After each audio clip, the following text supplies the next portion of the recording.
Back with us on the SportsMax Zone. Penultimate day of our Ultimate Test 11 discussions, and our panel of experts will continue to discuss, deliberate, argue. They're talking about the bowlers and they're trying to arrive ultimately at 4. On Wednesday, we cut the list from 16 down to 10. A wild card has been added, and so we'll be cutting from 11 to 6. So at the end of today's show, we'll be left with 6 bowlers. Remember, at least one of that must be a spinner. Well, at least one spinner must be in the final 11, okay? At least one spinner must be in the final 11. So when we bring forward the 10 we kept from Wednesday's show and add the wild card to it, this is what the list to pick from looks like. Kumble, Ambrose, Hadlee, Akram, Muralitharan, then Herath, Marshall, McGrath, Stain, and Warren. And the wild card is going to come up in short order. Lance, there is we've heard our analysts refer to strike rates. So, of course, there's a nice graphic with these strike rates, best fast bowlers by strike rate.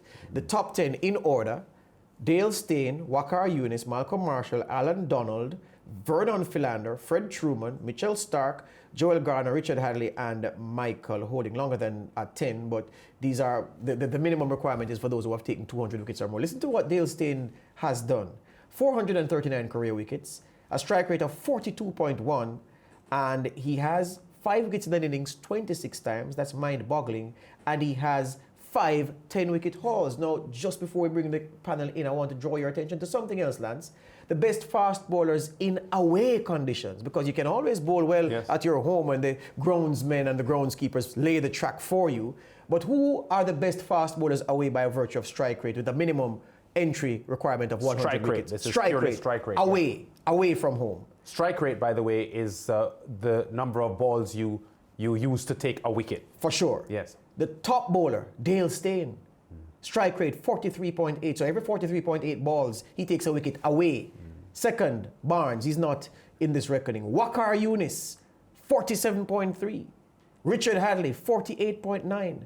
Allan Donald, Malcolm Marshall, Glenn McGrath, all under 50. Joel Garner, 50.6. M.A. Holding, 51.3. And we won't talk about Darren Gough. They call him Dazzler. He's way down. You mentioned 2 names just there. Dale Steyn, best strike rate both away and overall. Yes. And you mentioned Michael Holding just now. Michael Holding has Dale Steyn on his all-time best 11. And contentiously so, because some people didn't agree. Yeah, he says he's one of the 4 best fast bowlers he's ever seen. Yes. Wow, that's big. That's big coming from Whispering Death. Today's panel has Kenny Benjamin, the former West Indies fast bowler. We also have cricket commentators David Brook and Sachin Ramshabag. Sachin is sorting out his internet connection. He'll be with us shortly. And we have the steady mind of our statistician, Zaheer Clarke, to guide us through these discussions. The word wild card was used quite a bit on yesterday's show, and Zaheer has introduced one. It isn't Dennis Lilly, it isn't Imran Khan, and it isn't, in my book, the best English fast bowler ever, Fred Truman. He's gone for the South African they called White Lightning, Allan Donald, and let's find out why and if Donald deserves to be in the conversation at this time. Zaheer, that's your cue to come in. Oh, sorry about that. I thought you were coming up with a graphic. Sorry about that. No, sir.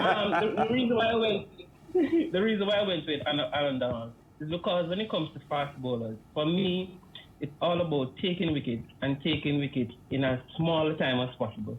That's meaning in as small number of balls as possible, so that it gives my side enough time to get the score that the other team has done. I'm not into drawing games, I'm into winning games.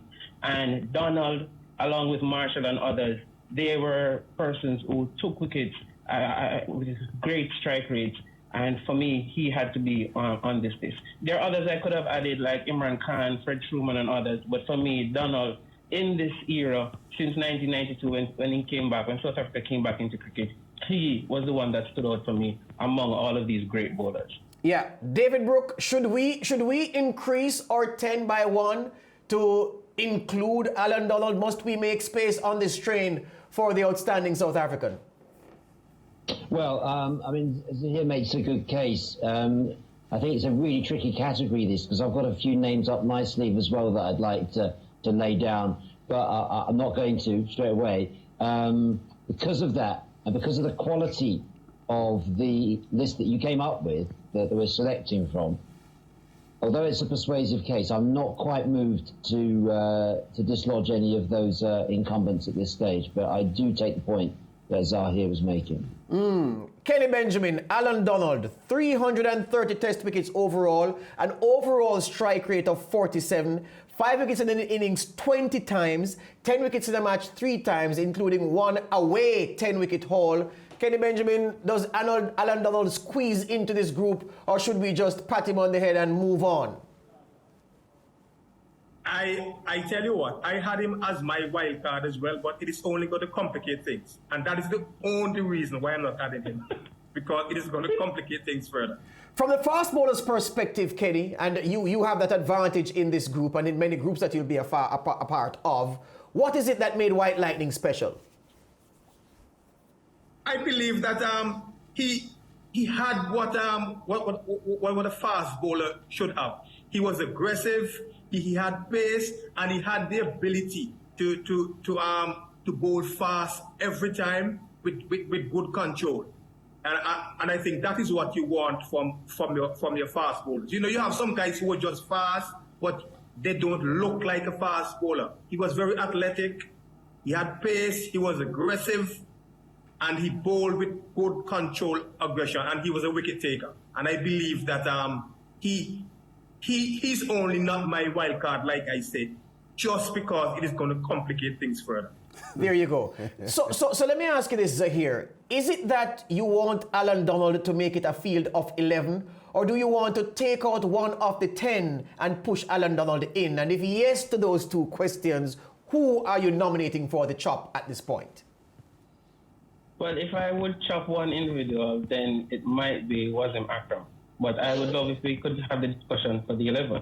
One of the reasons why I chose Allan Donald as my wild card, because when you look at Allan Donald and compare him as a strike bowler compared to the others that we have on this list, the McGrath, the Ambrose, the Akram, he had higher, what I would call a ratio in terms of taking wickets. When we look at how he took wickets, like 4 wickets or 5 wickets per inning, he has a very high ratio. When we look at wickets per innings or wickets per match, his ratios are actually higher than the McGrath, the Ambrose, and even the Akrams of this world. So for me, that was the reason. Because for me, what's premium when it comes to fast bowling is taking wickets. Taking wickets and taking them in as small a time as possible, using as small number of deliveries as possible. We're not into drawing matches. This is the ultimate 11, and we're here to win games. Yeah, to support Zaheer's point in favor of Allan Donald, his bowling average is better than 3 of the 6 fast bowlers we have remaining, and his strike rate is better than 4 of the 6 fast bowlers we have remaining on this list. So on that score alone, I think we do have time for Allan Donald as a wild card. But David Brook, if I may pivot from what Lance said, isn't it also true that we've seen Allan Donald performing and on tracks which aren't favorable, giving him the kind of bounce that he wants, putting the kind of doubt in the batsmen's minds that's fatal against a high-quality fast bowler, that he's not as effective as some of the others who can find a way and adapt to the conditions to get what their captain puts them on to bowl to get? Well, I agree with that, George. It's certainly, if we're going to, I certainly wouldn't include Allan Donald at the expense of Wasim Akram, because you're talking about someone that can make the ball walk and talk, you know, on any conditions. You know, Wasim Akram, how can we lose him from the top at this stage? I mean, he's the first name on my score sheet, a man who can make the ball move both ways in the same delivery. You know, someone who will respond in any conditions, who provides variety. I think Allan Donald, you know, we've got Dale Steyn in there. You know, if you want a straight swap, Allan Donald for Dale Steyn? No, not on the basis of what George said at the outset here. Dale Steyn's worth his place. So I feel that Donald is a backup to Steyn and cannot replace Wasim Akram. Flipper, you know very well Kenny Benjamin, bowling on a flat track, you're not getting any assistance, and you're wondering why you even bother getting out of bed on the morning. Can Allan Donald, based on what you saw of him, find a way to get the job done more than the others on this list? And Zaheer put him against Wasim Akram. Isn't that a limitation against Allan Donald, that when the track wasn't favorable, he was not as venomous and as effective as the others? Well, the thing about it, most fast bowlers, when the track isn't favorable, then they pull back, and like currently Ambrose and McGrath, who was very good at that, they just bowl one area, and know the batsman will make mistakes. Some people get the ball to swing in the air, and so it still helps them whether or not the track is flat. I think it is a little bit unfair to say that about Donald. He was an out-and-out fast bowler. He gets some swings at times. But I think overall, I don't want to judge him on one or two times when the pitch don't have in, what is expected. But when you look at his overall record, man, you can't take that away from him, that he deserves to be in. Because we can say Kenny's audio just conked out there. All right, let's move it on. I hope the others can hear us. David, let's talk about Wasim Akram. So we've accepted, well, Kenny Benjamin accepts Allan Donald to an extent. He says it's just going to complicate the picture, which is why he's not inserting. Let's look at the others here. So look at Kumble, Ambrose, Hadlee, Akram, and Muralitharan. And I want to start with Wasim Akram and you, David Brook. I made a point yesterday, you weren't here, that the world must remember that Wasim Akram was diagnosed with diabetes at age 30.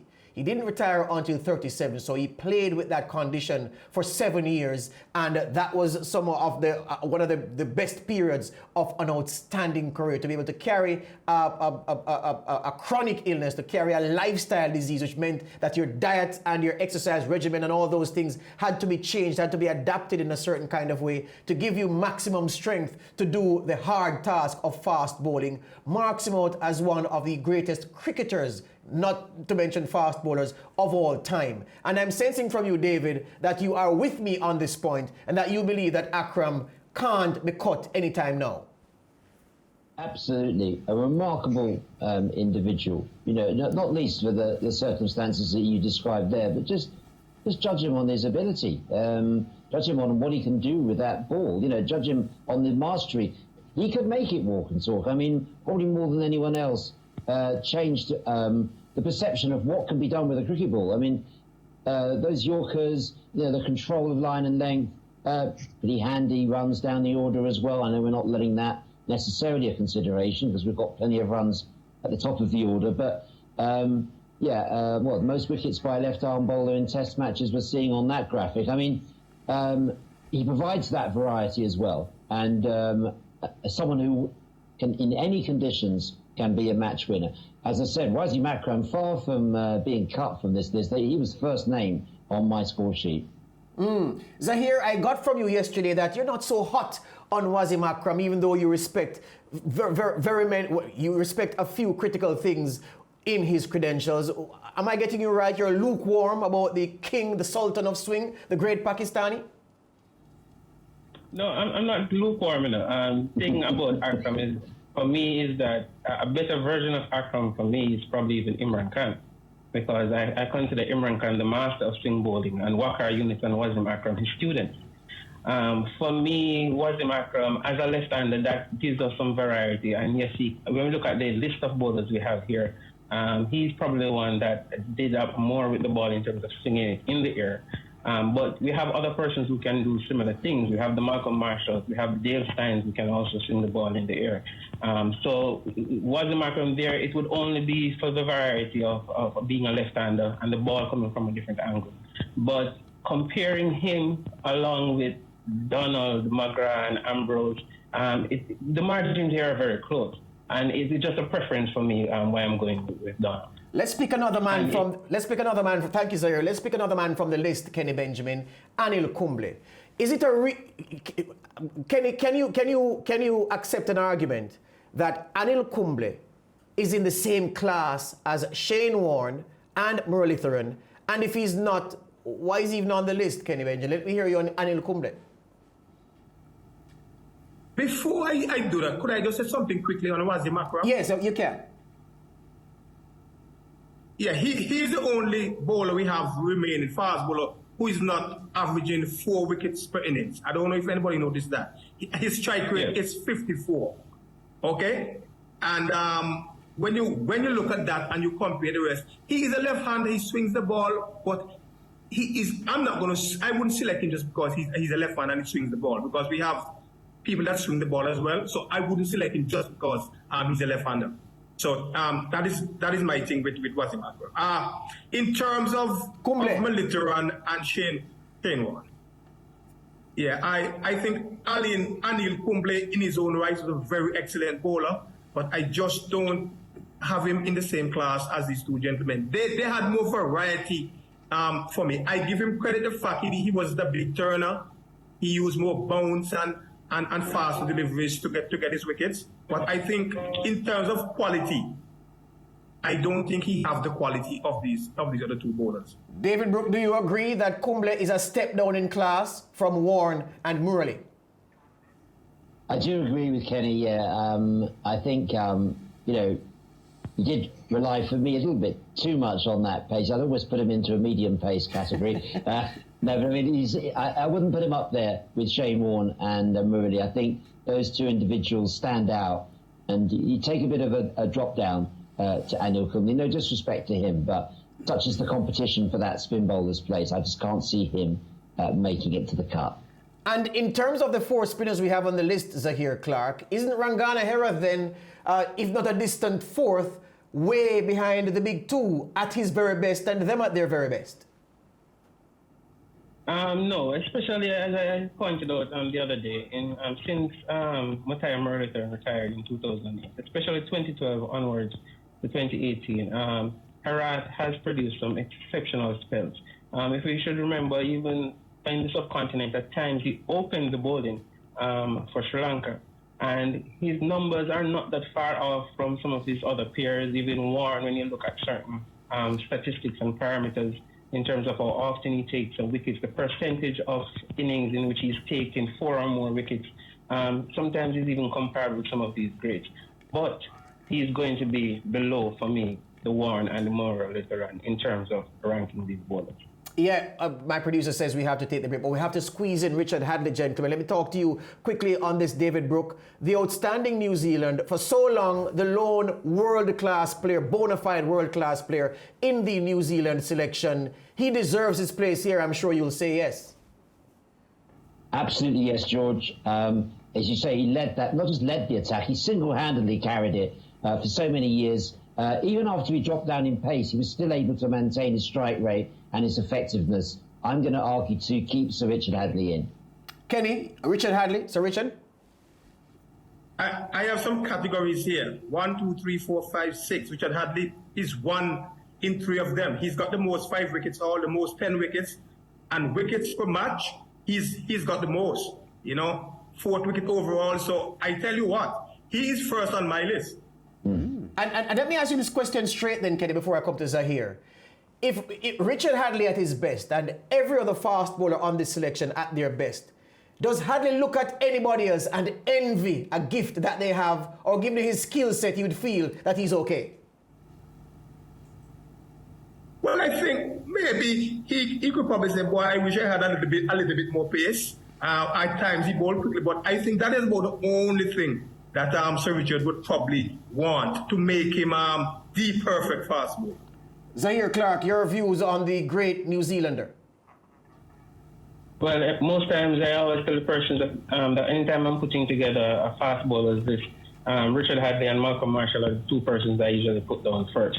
For me, Hadlee was an exceptional talent. And as David alluded, he single-handedly led the New Zealand side with little help from Sheffield. But for him, most of the wickets were coming from him. He's the first bowler to take 400 wickets in Test cricket, and he's still the fastest to that mark as a fast bowler, jointly with Dale Steyn. Who can forget this memorable performance that he did at the Gabba when he took 15 Australian wickets, 9 of them in one inning, destroying that Australian lineup with the likes of Boone and Allan Donald. When we look at his impact, he is the only bowler of this group that has taken over 40% of his innings. He has taken 4 or more wickets. He is exceptional. He's always amongst the wickets. And if you look at all the metrics for him, he's right there at the top. All right, gentlemen, we have to take the break. New Zealand is known for cheese, butter, and Sir Richard Hadlee. After this break, Lance Whitaker will preside over the cutting of the list.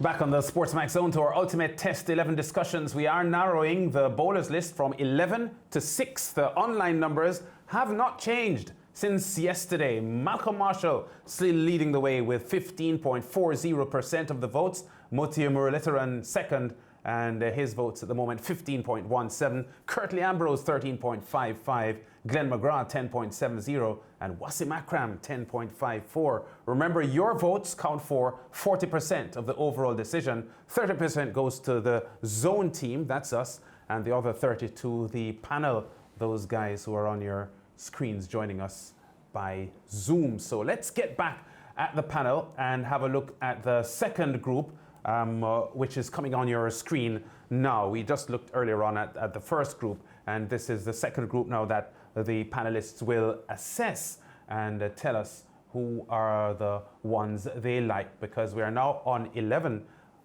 players, 11 bowlers, and we've got to cut that list to 6. Sachin Ramsubag, who had some video and audio issues before the first segment started, he's now back up, and we are happy to have Sachin in. Sachin, welcome to the discussion. Would have been very disappointed if you didn't make it to the second half, which is the point at which we are making our big decisions. I'm not sure if you're tuned in, but any quick comments to start based on the bowlers we have now? You would have seen added Allan Donald, and we went through his statistics, which justifies him being in a group now of 11 that we have to cut to 6. Your opening thoughts, Sachin? Hey guys, thanks again for having me. And you know what? It has been the last 20 minutes of my life has been very crazy, running to find some proper internet connection. But you know what? Allan Donald, I think he did deserve his spot in the 11. However, I don't think he is going to make the cut, I would say, with a final 8 or final 7. When you put him in the ranks with the other bowlers on our list right now, I don't think he can really stand up to the likes of Dale Steyn, and you're talking about Glenn McGrath as well. Many other persons in that list that I don't think, honestly, in my opinion, Allan Donald can really stand up in total comparison when you compare him to the other fast bowlers or the quicks. He really can't stand too much. I mean, that video on your screen, brutal bounces as well. He was a very quick bowler back in the day. But, you know, I don't think his wickets and statistics really prove that to be among the top 3 or the top 4 in this Pacers attack. All right, let's look at the second group that we're going to look at here. Remember, we have 11 bowlers remaining, and we're cutting that down to 6 today. And remember, at the end of the day, we have to end up with 1 spinner, no matter how you look at it. So we have Herath, Marshall, at least 1 spinner. Has to remain after today, because when we end up with our final 4, 1 spinner has to be there. Herath, Marshall, McGrath, Dale Steyn, and Shane Warne. Well, Sachin, since we didn't have you for the first segment, your quick comments on the standouts here for you, and who are likely in your mind to stand the test of this first group. Well, that group, I don't think Rangana Herath is going to be making it, unfortunately. But when you look at that group, Shane Warne, Dale Steyn, Glenn McGrath, Malcolm Marshall, those 4 names that just healed out and said hi and good afternoon to, really, they do stand out. You're talking about Glenn McGrath playing over 100 test matches. Shane Warne, one of the most prolific bowlers of all times. Dale Steyn, at his time when he played cricket for South Africa, he didn't have any real supporters in terms of his on the other side of his bowling attack. You're talking about guys like Vernon Philander, maybe like Makaya Ntini for a short stint. However, it was mainly himself to lead the South African attack with the ball, with pace, and with accuracy as well. Yeah. All right, let's move quickly to Kenny Benjamin on this group here. Sachin just mentioned Glenn McGrath. You would have been on the same field during your playing days, Kenny, with Glenn McGrath. He's top 5 all-time in the world of bowlers to have taken more than 300 wickets, both in averages and also economy rate, and in the top 10, in fact, as well, as far as strike rate is concerned. Just how good was Glenn McGrath? Kenny Benjamin. Glenn McGrath, Glenn McGrath has got the most wicket, I think, as a fast bowler. And I believe that we can't look to cut him at this moment. I think he's really outstanding. He is really he's a captain's dream. And so for me, I like him. And so I have no qualms with Glenn McGrath. The only person in this group is maybe the spinner, the left arm spinner. Yeah. Okay, all right, there you have Kenny Benjamin and his views. Zaheer, your thoughts on this second group? You've already made some comments about Herath. You may not want to go back over that. We spoke at length too about Dale Steyn, but your thoughts on Marshall, Glenn McGrath, and Shane Warne? Boy, I tell you, this group is giving me a lot of consternation right here. When I look at this group, for me, definitely I will be going with Marshall. I'll definitely be going with Steyn. Boy, to cut one, to cut two is going to be difficult from this group. I'll just leave Herath for now. I might have to come back to this one, but I'll just leave Herath for now. He'll be left off my list right now. All right. David Brook, we got your comments on the first group that we put on the screen. What are your views on this second group? Some big names here, and our panelists are suggesting that it is giving them some headaches. Yep, some big names. Shane Warne obviously stands out. No challenge there. Malcolm Marshall's the other standout for me. I feel that let me put the knife into Glenn McGrath. Let someone do it first. Only on the grounds that in Sir Richard Hadlee, we've got that covered in terms of that role that Glenn McGrath. Incidentally, a gentleman who took more wickets than him, Kenny, is not even in the cup. A certain Jimmy Anderson. So Right. we're not going to do it just on wickets. So I'm going to cut McGrath, and I think I'm going to be alone on this in terms of Dale Steyn as well, cutting Dale Steyn and Herath. So I'm retaining just two from this list. Wow. But very, very brave decisions there, David, on the ones that you have decided to cut. And we haven't really asked you yet to cut 5, which we are about to do now. So we have 11 bowlers there. 6 will have to remain after today. As we said, at least one spinner has to remain because there has to be one spinner in the final 4. So let's start with Kenny Benjamin then. We've got to cut 5 from the current 11. You looked at the 2 groups. Which are the 5, Kenny Benjamin, that you are cutting to leave us with 6 today? I'm going with Kumble, Herath. I'm cutting Akram.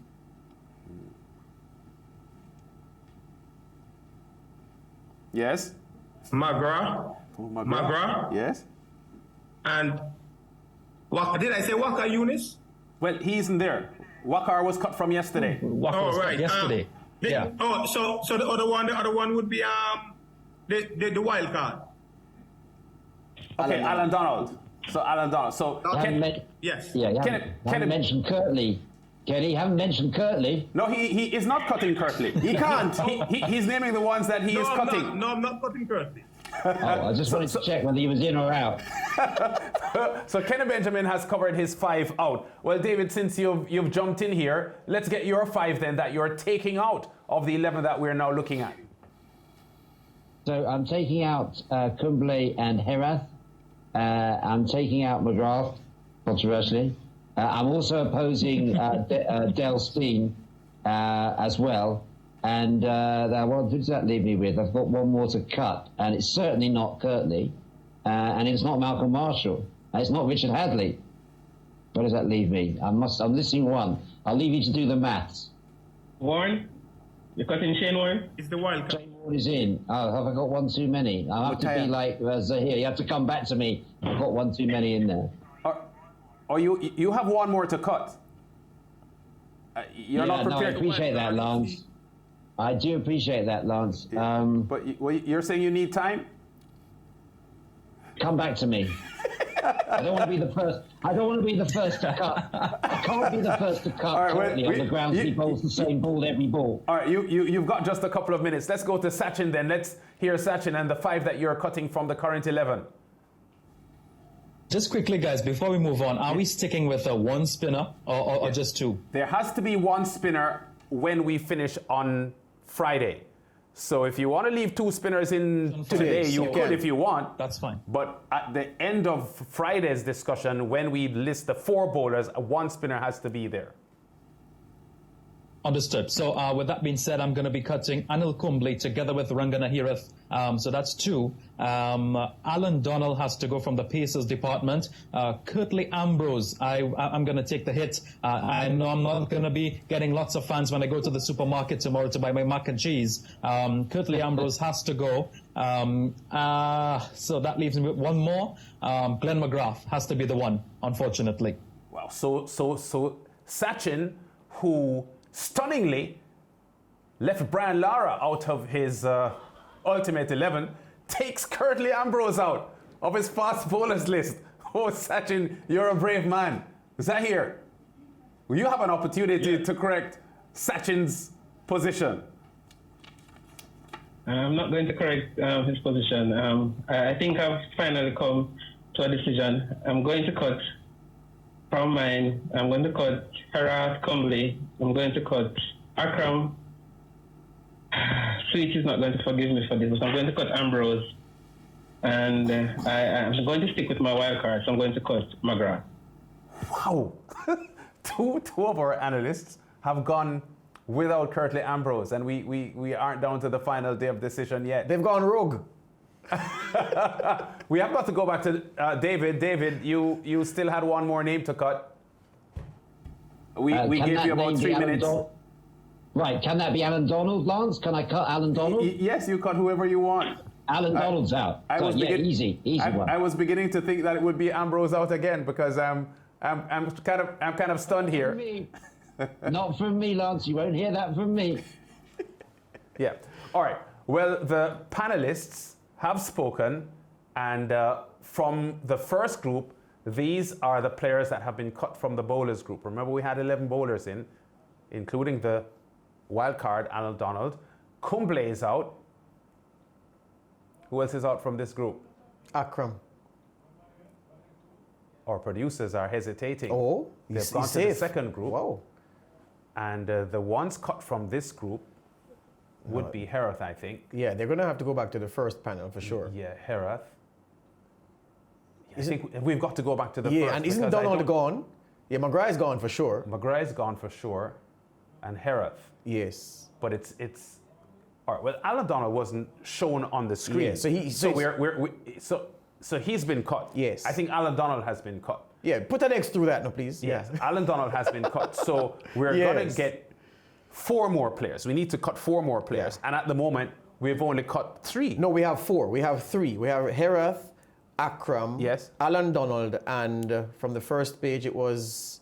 There was just 1 player cut from the first Herath, page. McGrath, Donald, and 1 player from the first page, which was Anil Kumble, right? Yeah, so we're still short. Yeah, because at the moment, we only have... We have 7 standing and we need to have 6 standing. Yes. So 1 more needs to go. So we've got to go back to the panel then.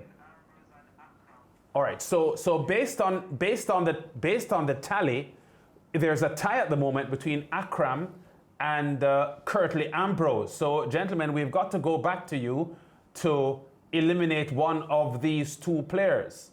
Let's start with the 2 anti-Ambrose men. Zaheer, Ambrose or Akram? For me, it's going to be Ambrose. I'm going to go with Ambrose. When you look at it overall, you're keeping Ambrose. I'm keeping Ambrose. Okay. Sachin had said no to Ambrose. Are you still saying no to Ambrose, Sachin, when you put him with Wasim Akram? When I make the comparison, and I certainly think with all the other bowlers there, I still want a left arm variation. You have Sir Garfield Soros, Sachin, to be able to swing. I need that ball to swing around. You guys were arguing with me earlier in the part of the show that don't depend too much on your part-time bowlers, right? So I'm not depending too much on my part-time bowlers. I'm going to stick with my frontline bowlers. And yes, Curtly Ambrose, fantastic bowler. He's the most doom and gloom bowler. When you look directly into his eyes, oh my God, it's like a war coming to you. But based on the comparisons with him and Wasim, I'm going to stick with Wasim basically only because I want that left arm variation, that a man that could swing the ball both ways and cause destruction. Yes. So 2 down, 2 to go. We have 1 in favor of Ambrose over Akram, 1 in favor of Akram over Ambrose. Let's go to David Brook. Akram or Ambrose? Well, it's an unfortunate choice, but I did nominate Wasim Akram at the start of this show as my first name on my score sheet. Yes. So if that's the trade-off, I'm afraid Sir Kirtley has to go. I mean, if we're talking about the ultimate Test 11, yes. I would choose Wasim Akram. Yes. Maybe Kirtley, could you say he bowled the same ball over and over again? Can I be the first to say that?